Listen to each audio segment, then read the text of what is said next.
Hello everyone, it's Imran here. Welcome back to another video. So I am going to react to another Thomas and Friends audio story by Narrow Gauge. It is. I know recently all my Thomas reactions have been audio stories from Narrow Gauge, but I promise there'll be some different Thomas content reactions or content coming to your content coming to your channel, to this channel, since the 80th anniversary. I just need to find the time.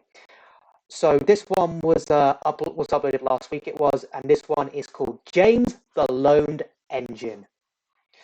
So the last story I reacted to from Narrow Gauge was Frozen Mind. Which was last week. If you want to see match that out, I'll have it up in the top right corner of your screen. Yeah. So this is going to talk about James being frequently loaned to Sodor to help with during the early years. It is so. Yeah, it's going to be interesting to see this season one style, how this season one style audio story goes. Link for I'm reacting to in the description down below as always. Without further ado, let's go ahead and get straight into this. Like I said, I really enjoy Narrow Gauge's audio stories. I do, and given the fact that and this probably might be the last one I react to for a while, since I've now caught up on all of them, until Kiefer Rannon's audio stories start up next month.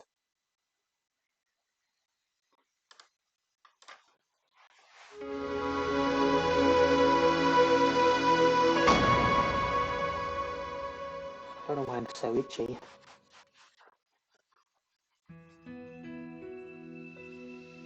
One day, Edward clanked into a siding to have a well-earned rest. He had just finished running a load of stone trucks after pulling a passenger train. Okay. He knew he was greatly valued by the Fat Controller for being a very versatile engine. But it was clear that he couldn't handle everything alone. Okay. As he sat in silence, he heard a familiar whistle. A long goods train rattled into the yard and came to a stop close by. The engine hauling it carried a tender like Edward and was even the same size as him, but he wore a striking coat of red paint. Edward had seen this engine on several occasions, but never had the chance to chat with him until now. "Hello there," he said politely. "I'm Edward. Who are you?" "I'm James," the engine huffed, before giving a long sigh. Edward then noticed just how red his face was. "Busy day, I assume?" "That's putting it mildly. I've been on goods all day, and these trucks are a nightmare. Wouldn't mind at least one run with coaches today." "Oh, I can understand that feeling," replied Edward. "Still, glad to see you're managing the best you can. Yep. I'm sure you'll have plenty of passenger trains ahead of you. You pull them quite well, from what I've seen." Yep. Though still feeling a little grumpy, James smiled at the compliment. He left the trucks and went off to find his next train. This is talking about James's early years and how he was frequently seen in the background in season 1. James was not owned by the Fat Controller's Railway, but he had been here so many times it was starting to feel like a second home. He was one of many engines loaned to the island to assist in the workload until there were more permanent residents. Oh, He assumed he was brought back so frequently.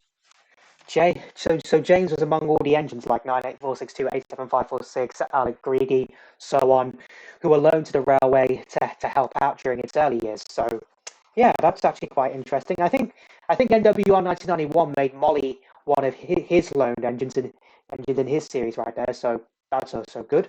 Due to his status as a mixed traffic engine, someone capable in all work, be it passengers or freight. Despite this, it didn't take long for James to favour one over the other. He considered himself the perfect fit for coaches due to his unique and, in his words, splendid paintwork.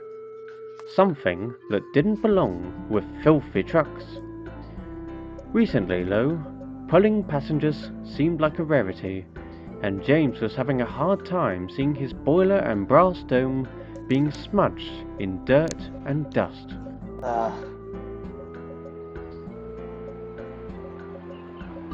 Imagine that feeling.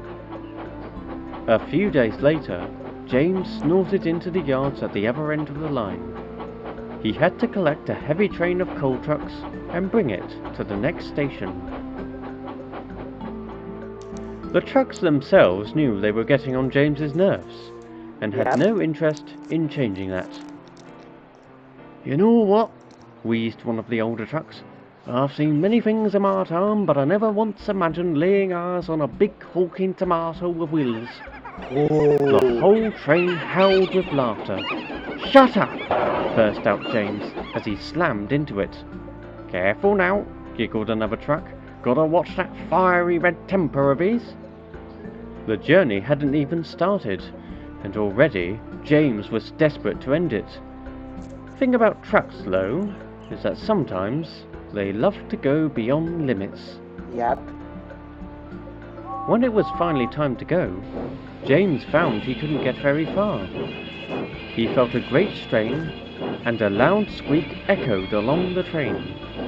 He didn't stop, however. He just wanted the job to be over with. At last, his driver managed to slow him down. "You keep up with that and you'll break something," he scolded. "The Fat Controller won't like that, and certainly not your controller." That shut James up immediately. Wow. As a visitor, he at least understood the disrespect he would show in damaging this railway's property. The crew went along the train and found that all the brakes were on, and so, with the guards' help, hurried to release them. At last, James was able to leave the yards, but much later than he should have. Wow, James. Thankfully, the trucks had had enough fun and followed along smoothly.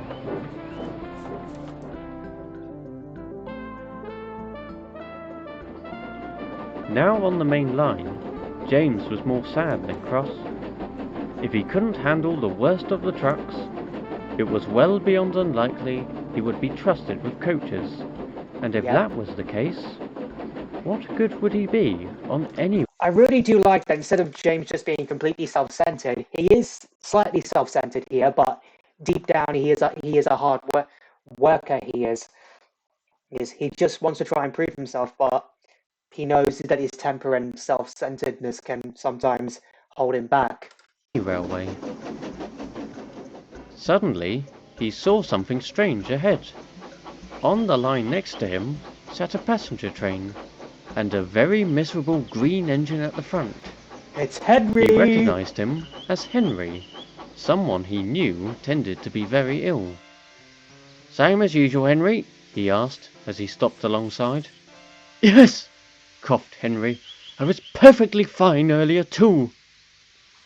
Though feeling a little sorry for him, James felt somewhat better, knowing he wasn't the only one having a bad day. The guard walked up to the cab. "I don't suppose you'd be able to take over the train?" "Oh, we'd love to," said James's driver, "but we got these trucks at the moment." James looked at the coaches. He could see how anxious the passengers were. "We could take both trains," he suggested, innocently. Henry scoffed. "Passengers and goods in one? What utter madness!" "Well, unless there's another engine. It's either that, or one of these trains are later than they already are," retorted James. "Besides, it's not like you're helping matters, are you?" Henry hissed angrily, but no one cared about that. The crew and guards fought it over. It was risky for James to pull such a long train. Eventually, though, Especially with the wooden considering the brakes. situation, they agreed. James pushed Henry into a nearby siding and shunted the coaches in front of his trucks. When everything was ready, he gave a mighty heave. Ooh. "Come on, come on, come on!" he puffed as the long train rolled into motion. It's actually doing it. James quickly realized why his idea was met with hesitation. Bearing the weight of two trains took its toll on him, and he couldn't go as fast as he usually did. It was truly a blessing that the line to the next station didn't go uphill. That's lucky. The driver watched with concern as his engine strained and ached, yet continued onwards with no thought of stopping. after his foolishness from earlier, this probably would be the end of his visits to Sodor. But if it was, he would certainly leave with a final grand impression. Grand impression, eh? At long last, after what felt like an age, James huffed and wheezed into the next station, Well done, bringing James. the train to a grateful stop. Edward, who was at the other platform, was amazed. "Good gracious, James, you're even redder than I last saw you." Before James could reply, several passengers huddled around him with praise and appreciation. Wow. "Sir Topham Hatt will want to hear this," one said. "He'd better be pleased with you." "More than pleased, I say," came a voice. It's him. James gulped. A short, well-dressed gentleman with a top hat walked up to him. He knew him all too well as the Fat Controller. "I was in the area when I caught word of a interesting train approaching. I must say, James, is it? You seem to have taken the term mixed traffic quite literally." Definitely. James blushed. "Yes, sir." "Well, there's no need to be ashamed," smiled the Fat Controller. "Your quick thinking has resolved a great dilemma, and I'm more than proud of you. You've been to this island a few times now, and your performance has been a standout. Tell me, James, how would you feel about being a part of my railway?" Yes. James was surprised. "Really? Are you sure, sir?" "Why, certainly," laughed the Fat Controller. "You're just the engine I'm in need of. A special mixed traffic engine who can handle anything. Yep. I'm sure that Edward will be more than thankful for your help as well." James looked at Edward, who simply smiled back. "Oh, thank you, sir," he said delightfully. So that afternoon, James went to the works to have his new number painted. A big shiny number 5 on his tender. Becoming the fifth He was engine. very happy to have a new home and was looking forward to tomorrow. However, it's safe to say that his first day as a Fat Controller's engine didn't go all that smoothly. No. But that's another story.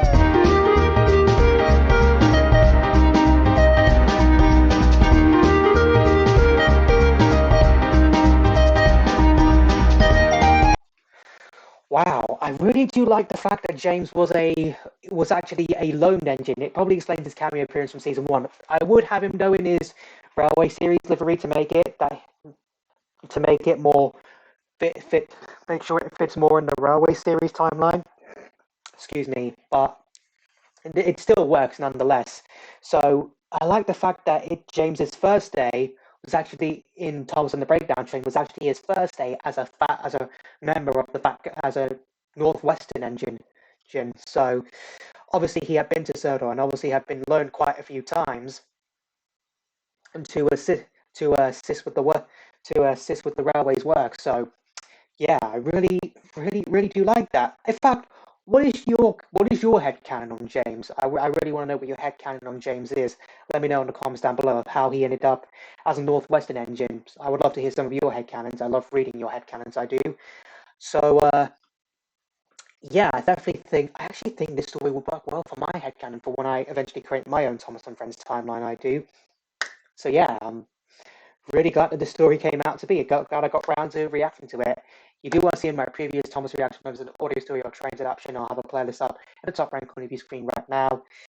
So I hope you enjoyed this video. If you did, hit that like button, please. Let me know in the comments down below what you thought this audio story I reacted to. Also know in the comments down below what other videos you want me to react to next. Follow me on Instagram, follow me on TikTok. Links to both of them will be in the description down below. Share this video, subscribe if you're new here, ring that bell to get notified. If I upload new videos and I post in the community tab, I'll see you all in the next one. Bye!